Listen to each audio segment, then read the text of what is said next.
Hello, everybody. Welcome to Fitness Funnels and Freedom. I'm John. Now, please excuse me, as mentioned in the last video, I do have a severe traumatic brain injury, so I will be looking at my notes quite a bit to keep me on track. Thank you in advance for doing so. Now, as mentioned in the last video as well, I was an Army instructor, and I was on my way to meet coworkers for lunch on my motorcycle. Yes, I was wearing a helmet. And on my way, a lady made a left-hand turn 3 feet in front of me, and I T-boned her car at 40 miles an hour. My head hit the frame of her car in front of the front passenger door, and I became unalive. A lady running a fruit stand on the side of the road saw what happened, and she called 911, followed their directions, and helped me out with that. And I spent the next 2.5 weeks sleeping in the hospital. And once I woke up, the Army decided to send me to a VA hospital of my parents' choice. And I spent 7 months under their care, where I had to relearn everything from scratch: colors, numbers, shapes, you name it.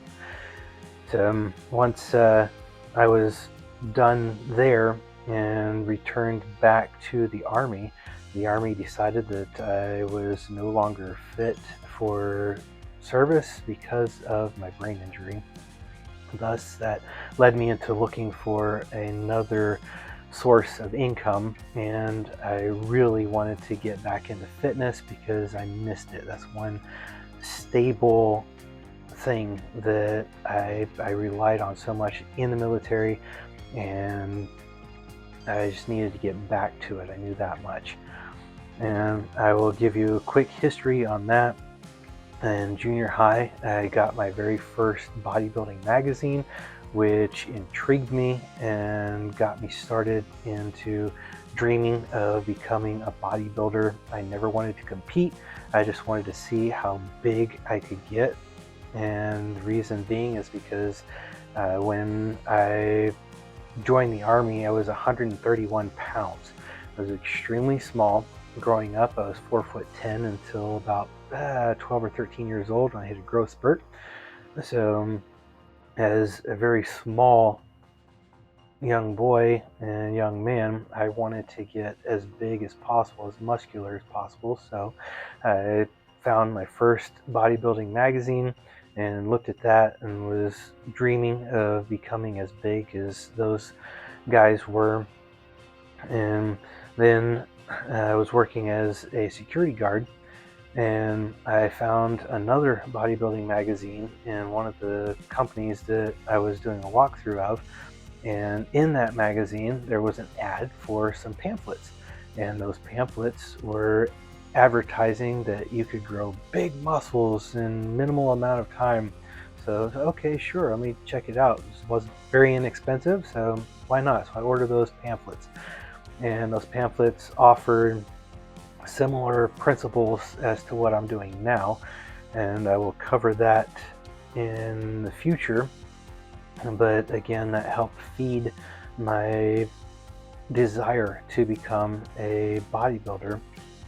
And then when I joined the Army, I actually did mostly bodyweight exercises, and the program that I followed was written by Stu Smith. It was his Army Ranger / Green Beret program, which was a 12-week program.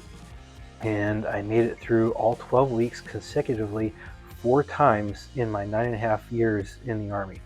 It was extremely challenging, but I loved the benefits and the rewards from doing that workout. No, I am not affiliated with Stu Smith. I loved his workout so much I had to mention it. And then because of doing his workout and another similar workout, I was working out from 6 a.m. to 8 a.m. in the morning for my morning PT at the Army, and then I was given permission to workout again from 3 p.m. to 5 p.m. and doing a similar body weight workout. And between both workouts, I was running between 4 and 12 miles every day, 5 days a week. Now, once I was done for the day, and I would go home to my apartment, and I would go to the apartment gym and lift weights because, again, I still wanted to get as muscular as possible and grow as big as possible.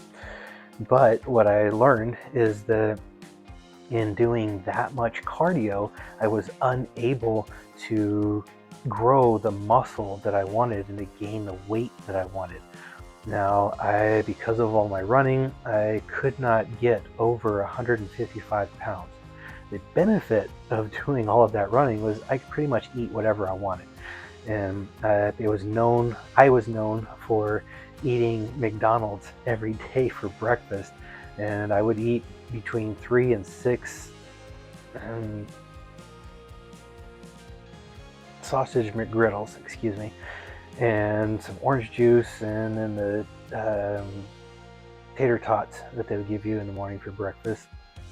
And people, when they saw new soldiers come in, they would say, hey, if you want to be as fit as Sergeant King, then you got to eat McDonald's every morning for breakfast.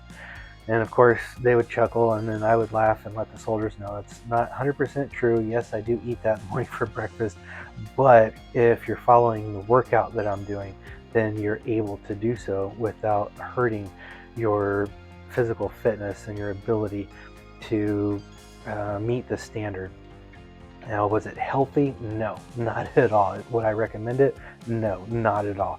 It was completely unhealthy, but it was on the way to my work building. There was a McDonald's on the way to base, to the entrance, the gate that I used. So I just stopped right in at that McDonald's, grab my breakfast, and get on the base and go to work. Then once I was on my first deployment to the Middle East, and we were in Baqubah, Iraq, and we were being moved from Baqubah to Mosul. We had our XO come to help us with our move, and because of the time that I had there in Baqubah, they had a really nice fitness facility, a gym, and so I was working out there. I don't remember exactly what I was doing with the weights, but I know I was finishing every workout with either the chest blaster pamphlet or the arm blaster pamphlet. I still had those pamphlets at that time that I had bought when I was working security, and so I would end each workout with those, and that was my mistake. I was overtraining. I was lifting a lot of weights and doing a lot. I don't remember the sets or repetitions that I was doing, but after I would finish working out, then I would do a second workout with one of those pamphlets. Now, the idea behind those pamphlets was working out maybe once or twice per week, and that's all I was supposed to do, following those pamphlets, because that's how muscle would be grown. But I was not doing that. I was adding that to my workout, which caused me to overtrain. I injured my bicep because of that, because again, I would do the arm blaster after already doing a workout, and I injured the bicep, and not bad enough that I couldn't work out anymore. I just had to be very careful. Even to this day, I still have to be careful on how much I do as far as curls are concerned and how much weight I'm lifting. I can still work out and I'm still growing, just have to be careful. So I have to be careful. Everybody, is my recommendation and my experience, don't overtrain. Easy to do, but do your best not to help you grow to achieve your goals. And then I kept lifting weights once I got back from deployment, and again trying to get as big as I could, but I was still doing way too much cardio to allow me to grow, because my body was eating everything for energy, using everything for energy. So I could not gain weight, and I was having a hard time building muscle, sizable muscle. And once I think At one point in time, I had maybe 2 or 3 weeks where I stopped doing the cardio. I wasn't doing as much. I didn't stop cardio completely. I just was not doing as much. And then I was able to gain a few pounds. I think I made it up to 160 pounds. But then I became an instructor and my accident happened. So, and I'll continue on with my journey in the following videos. I just want to let you know, while I still have you, that if you would like a free guide on how I use funnels to build my income, then just comment guide and I'll send it to you for free. Also, if you have any suggestions or corrections for me, please put it in the comments. If I say something in error, please let me know. I am not too proudful to accept constructive criticism and help. So if you see or hear that I'm doing something that maybe I should change what I'm doing, then please let me know. I have no problem accepting, like I said, constructive criticism. And I hope all of y'all have an amazing day, and I can't wait to see you in the next video.